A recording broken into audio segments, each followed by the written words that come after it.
ಸರ್ಕಾರದ ಕೆಲಸ ದೇವರ ಕೆಲಸ ಅಂತಾರೆ. ಆದರೆ ಸರ್ಕಾರಿ ಕೆಲಸವನ್ನು ಮಾಡುವಂಥ ಅಧಿಕಾರಿಗಳು ಒಂದು ಎಡವಟ್ಟು ಯಾವೆಲ್ಲ ರೀತಿಯಾಗಿರ್ತಕ್ಕಂಥ ಸಮಸ್ಯೆಗಳನ್ನು ತಂದೊಡ್ತವೆ ಅನ್ನೋದಕ್ಕೆ ಈಗ ನಾನು ನಿಮಗೆ ಒಂದು ನಿದರ್ಶನವಾಗಿರ್ತಕ್ಕಂಥ ಒಂದು ಸತ್ಯ ಸಂಗತಿಯನ್ನು ಹೇಳ್ತಾ ಹೋಗ್ತೇನೆ.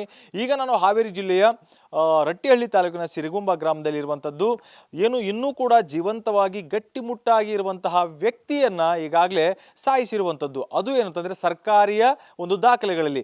ಈಗ ಸದ್ಯ ನಾನು ಸಿರಿಗುಂಬಿ ಗ್ರಾಮದಲ್ಲಿ ಬೋಪೇಗೌಡ ಗುಬ್ಬಿ ಅನ್ನೋರ ಮನೆಯಲ್ಲಿದ್ದಾರೆ. ಟೋಪನ್ಗೌಡ ಗುಬ್ಬಿ ಅನ್ನೋರ ಮನೆಯಲ್ಲಿ ನಾನು ಈಗ ಇರುವಂಥದ್ದು.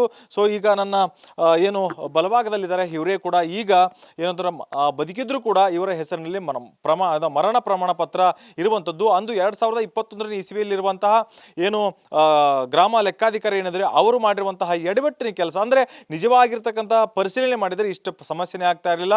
ಈಗ ಈ ಒಂದು ಚರ್ಚೆ ಈಗಾಗಲೇ ರಾಜ್ಯದಲ್ಲಿ ತುಂಬ ವೈರಲ್ ಆಗಿರುವಂಥದ್ದು. ಸದ್ಯ ಈಗ ಅವ್ರನ್ನ ನಾನು ಮಾತನಾಡಿಸ್ತಾ ಹೋಗ್ತೀನಿ. ಯಾಕೆ ಅವರು ಆ ಸಂದರ್ಭದಲ್ಲಿ ಕಚೇರಿಗೆ ಭೇಟಿ ಕೊಟ್ಟಿದ್ರು, ಏನು ಸಮಸ್ಯೆ ಆಗಿತ್ತು ಅನ್ನೋದ್ರ ಬಗ್ಗೆ.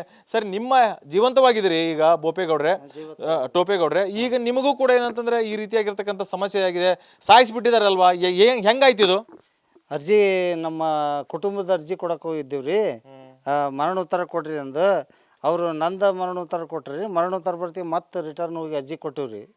ಅರ್ಜಿ ಕೊಟ್ಟಾದಾಗ ನಮ್ಮ ಯಜಮಾನಿದ್ ಬಂತು ರೀ ಮರಣೋತ್ತರ. ತಿರಿ ನಮ್ಮ ಮರಣೋತ್ತರ ತೆಗೀರಿ ಅಂದ ತೆಗ್ದಿಲ್ರಿ ಅವ್ರು. ಅಂದ್ರೆ ನಿಮ್ಮ ಹೆಣ್ಮಕ್ಳದ ಇದಕ್ಕೆ ಹೋದಾಗ ನಿಮ್ದು ಕೂಡ ಮರಣ ಮಾಡಿಬಿಟ್ರಾ? ಮಾಡ್ಬಿಟ್ಟಾರ. ಹೆಣ್ಮಕ್ಳು ತೆಗೀರಿ ಅಂದ್ರೆ ನಂಬ ತೆಗ್ದಾರೆ. ಸರಿ, ಈಗ ಎಷ್ಟು ವರ್ಷ ಆಗಿದೆ? ಎಷ್ಟು ವರ್ಷ? 21ರಾಗ ರೀ. ಅದು 21ನೇ ಇಸ್ವಿಯಿಂದ ಹಂಗಾಯ್ತು ರೀ.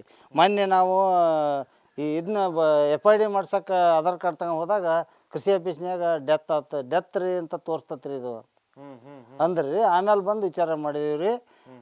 ಹೋಗಿದ್ದೀವಿ ರೀ ತಹಸೀಲ್ದಾರ್ ಆಫೀಸ್ಗೆ. ತಹಸೀಲ್ದಾರ್ ಇದ್ದಿಲ್ಲ ರೀ 2 ದಿವಸ. ತಿರುಗಿ ಹೋಗಿ ಸಾಹೇಬರು ಹಿಂಗೆ ಇದು ಮಾಡಕ್ಕೆ ಹೋಗಿದ್ದೀವಿ ರೀ ಕೇಳಕ್ಕೆ. ಅವ್ರು ಇದನ್ನ ಇದಕ್ಕೆ ಹಾಕೋಣ ಅಂತ ಹಾಕಿದ್ರು. ಆಯ್ತು ಟೋಪೇಗೌಡ್ರೆ, ಇವಾಗ ಮನಸ್ಸಿಗೆ ಭಾಳ ಬೇಜಾರಾಗುತ್ತೆ. ನಾನು ನಮ್ಮ ಹೆಂಡತಿಯವರು ತೀರ್ಕೊಂಡು ಹೋಗಿದ್ದಕ್ಕೆ ಪ್ರಮಾಣ ಪತ್ರ ಕೇಳಿದ್ರೆ ಇವರು ಅದ್ರ ಜೊತೆಗೆ ನಂದು ಕೂಡ ಏನಂತಂದ್ರೆ ಮರಣ ಪ್ರಮಾಣ ಪತ್ರ ಕೊಟ್ಬಿಟ್ಟಿದ್ದಾರೆ. ಇದನ್ನೆಲ್ಲ ಮಾಡಿದಾಗ ಎಷ್ಟೆಲ್ಲ ನಿಮ್ಗೆ ನೋವು ಆಗ್ತಿದೆ, ಏನು ಹೇಳಕ್ ಇಷ್ಟಪಡ್ತೀನಿ? ನೋವಾಗಿ ಹೇಳಿ ಎಲ್ಲ ಆಗೈತ್ರಿ. ಅದು ಹೋಗಿ ಓಡಾಡಿ ಅರ್ಜಿ ಕೊಟ್ಟಾಗೈತ್ರಿ. ಅದನ್ನ ತೆಗ್ದಿಲ್ರಿ ಅವರು. ನಮ್ಮ ಗಮನಕ್ಕೆ ನಾವು ತಂದಿಲ್ರಿ. ರೇಷನ್ ಕಾರ್ಡಿಗೆ 6 ತಿಂಗಳು ಹೋಗಿತ್ರಿ. ಮೊನ್ನೆ ಇದು ಹಿಂಗೆ ಇದು ಮಾಡೋದಕ್ಕೆ ಹಾಕ್ಯಾರ. ಎಷ್ಟು ಸಮಸ್ಯೆ ಆಗೈತಿ ಇದರಿಂದ? ಭಾಳ ಸಮಸ್ಯೆ ಆಗೈತ್ರಿ ನಮಗೆ. ಏನಾದರೂ ಇದೇ ಇಲ್ರಿ ನಮಗೆ. Okay okay. ಸೊ ಈಗ ಏನು ಆಗ್ರಹ ಆಗ್ಬೇಕು ನಿಮ್ಗೆ ಏನು ಆಗ್ಬೇಕು ಇವಾಗ? ನಮಗೇನು ನಮ್ಮದು ಮರಣ ಪ್ರಮಾಣ ಪತ್ರ ಕ್ಯಾನ್ಸಲ್ ಮಾಡಿ ನಮ್ಗೆ ಇದ್ದಂಗೆ ಮಾಡಿಕೊಡ್ಬೇಕ್ರಿ ದಾಖಲೆ. ಮತ್ತೇನಾರ ಅದಕ್ಕೇನು ಸಂಬಂಧಪಟ್ಟಂಗೆ ಏನಾರ ಇದಾಗಿತ್ತನ್ರಿ? ಹಣ ಗಿಣ ಬರೋಂಗೆ ಏನಾರ ಆಗಿತ್ತಾನ? ಅದೇನು ಆಗಿಲ್ರಿ ನಮ್ಗೆ ಹಣ ಬರಂಗೆ. ಹೌದಾ? Thank you ಟೋಪೇಗೌಡ್ರೆ. ಸೊ ಇದಿಷ್ಟು ಅವರು ಬೇಜಾರಾಗಿದೆ. ಹಾಗೆ ಇಲ್ಲಿರ್ತಕ್ಕಂಥ ಗ್ರಾಮಸ್ಥರು ಕೂಡ ಇದ್ದಾರೆ, ನಾನು ಕೇಳ್ತಾ ಹೋಗ್ತೀನಿ. ಸರ್, ಇವಾಗ ಅಧಿಕಾರಿಗಳು ತಾವು ಮಾಡಬೇಕಾಗಿರೋ ಕೆಲಸನ ಕರೆಕ್ಟಾಗಿ ಮಾಡಿದ್ರೆ ಇಷ್ಟೆಲ್ಲ ಸಮಸ್ಯೆನೇ ಆಗಲ್ಲ. ಸೊ ಏನು ಕ್ರಮಕ್ಕೆ ಆಗ್ರಹ ಮಾಡ್ತೀರಿ ನೀವು? ಈಗ ಹೆಣ್ಣು ಸತ್ತಳ ಅಂತೇಳಿ ಅರ್ಜಿ ಕೊಟ್ಟರೆ ಅವಂದ ಮರಣೋತ್ತರ ಕೊಡ್ತಾರಂದ್ರೆ ಮೊದಲು ಇವನ್ನ ಸಾಯಿಸ್ಯಾರ ಅವ್ರು.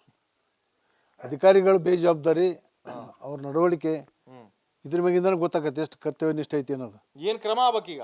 ಅವ್ರು ಯಾರು ತಪ್ಪಿಗಸ್ತರಿದಾರೆ ಅವ್ರ ಮೇಲೆ ಕ್ರಮ ತಗೋಬೇಕು ಸರ್ಕಾರ. ಅವ್ರನ್ನ ಅವ್ರ ಕರ್ತವ್ಯ ಲೋಪ ಮಾಡಿದಾರ ಅಂತ ಅವ್ರನ್ನ ಸಸ್ಪೆಂಡ್ ಮಾಡಬೇಕು. Thank you. ಸೊ ಇದಿಷ್ಟು ಏನು ಅಂತಂದರೆ ಮರಣ ಪ್ರಮಾಣ ಪತ್ರವನ್ನು ಪಡೆದಿರುವಂತಹ ಬದುಕಿರುವಂತಹ ವ್ಯಕ್ತಿಯ ಮಾತು, ಜೊತೆಗೆ ಗ್ರಾಮಸ್ಥರ ಮಾತಾಗಿದೆ. ಏನು ನಾವು ಕೊಟ್ಟಿರ್ತಕ್ಕಂಥ ಅರ್ಜಿನ ಕರೆಕ್ಟಾಗಿ ಪರಿಶೀಲನೆ ಮಾಡಿದರೆ ಇಷ್ಟೆಲ್ಲ ಸಮಸ್ಯೆ ಆಗ್ತಾ ಇರಲಿಲ್ಲ. ಪ್ರಮಾಣ ಪತ್ರ ಆಗಿದ್ರೂ ಕೂಡ ಅದನ್ನು ಕ್ಯಾನ್ಸಲ್ ಮಾಡೋದಕ್ಕೆ 5 ವರ್ಷ ತೆಗೆದುಕೊಂಡಿದ್ದಾರೆ. ನಮಗೆ ಕ್ಯಾನ್ಸಲ್ ಆಗಬೇಕು, ಜೊತೆಗೆ ತಪ್ಪಿತಸ್ಥರ ವಿರುದ್ಧ ಕ್ರಮ ಆಗಬೇಕು ಅನ್ನುವಂಥದ್ದು ಅವ್ರ ಮಾತಾಗಿದೆ. ಗ್ಯಾರಂಟಿ ನ್ಯೂಸ್ನ ಕಳಕಳಿಯೂ ಕೂಡ ಇದೇ ಆಗಿರುವಂಥದ್ದು. ತಪ್ಪಿತಸ್ಥರು ಯಾರಿದ್ದಾರೆ ಕೂಡಲೇ ಅವ್ರ ಮೇಲೆ ಕ್ರಮ ಆಗಬೇಕು ಅನ್ನುವಂಥದ್ದು. ಹಾವೇರಿಯಿಂದ Ramesh BH, guarantee news. Guarantee news, ಸುದ್ದಿ ಖಚಿತ, ನ್ಯಾಯ ನಿಶ್ಚಿತ.